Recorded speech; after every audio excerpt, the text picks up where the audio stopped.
kebanyakan kes kaldai account, jika kita lawan di mahkamah, memang kita berpotensi 90% akan menang. Bermaksud tidak akan ada conviction, tidak ada jatuh hukum kepada pemilik akaun tu. Masalahnya bukan tu. Masalahnya bila kita tak mengaku salah, nak kena bayar duit jamin, nombor satu. Nombor dua, nak kena cari lawyer untuk masukkan pembelaan. Nak kena hadir ke mahkamah berkali-kali. Dikala kita nak buat satu keadilan, proses keadilan tu mestilah adil daripada awal sampai habis. Jadi sebab itu saya katakan, dalam elemen jenayah ni mesti ada dua elemen yang penting.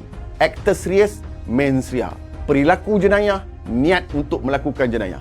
Persoalannya, adakah orang yang memberikan akaun dan akaun digunakan oleh pihak scammer berniat untuk menipu melihat kepada fakta kes? Kalau dia bagi duit, memang dia dapat sewaan bulanan.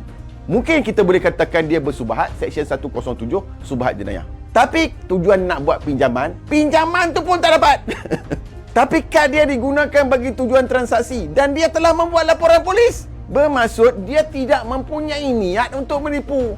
Jika dia mempunyai niat menipu, takkanlah dia pergi buat laporan polis. Mengapakah individu-individu begini didakwa? Apa untungnya dengan mendakwa dia ni? Adakah dengan mendakwa dia ni boleh menguntungkan pihak yang rugi melalui transaksi yang dibuat oleh scammer? Duit tu pun tak dapat, nombor satu.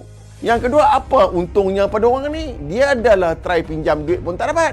Kemudian dia pula kena melalui proses menjadi mangsa kaldai akaun, disiasat puluhan IPD dan mungkin akan didakwa di puluhan mahkamah hanya kerana satu perbuatan dan kesilapan memberikan kad mengundang 20 atau 30 siasatan dan pendakwaan di pelbagai tempat. Adakah ini adil kepada dia?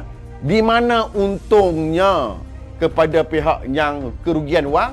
Saya nampak yang untung scammer, tetapi yang pasti yang rugi, mangsa yang mengadu rugi, mangsa yang kenakan aduan pun rugi. Adakah cara ni betul? Dan format yang sedia ada sekarang ni, apabila isu kaldai akaun dan semua akan kata, okey, kalau you tak puas hati, you pergilah mahkamah. You pergi kalau ada mengaku salah atau tak mengaku salah. Bagi mana-mana mangsa kaldai akaun yang perlukan bantuan, boleh tekan link di link ML Studio.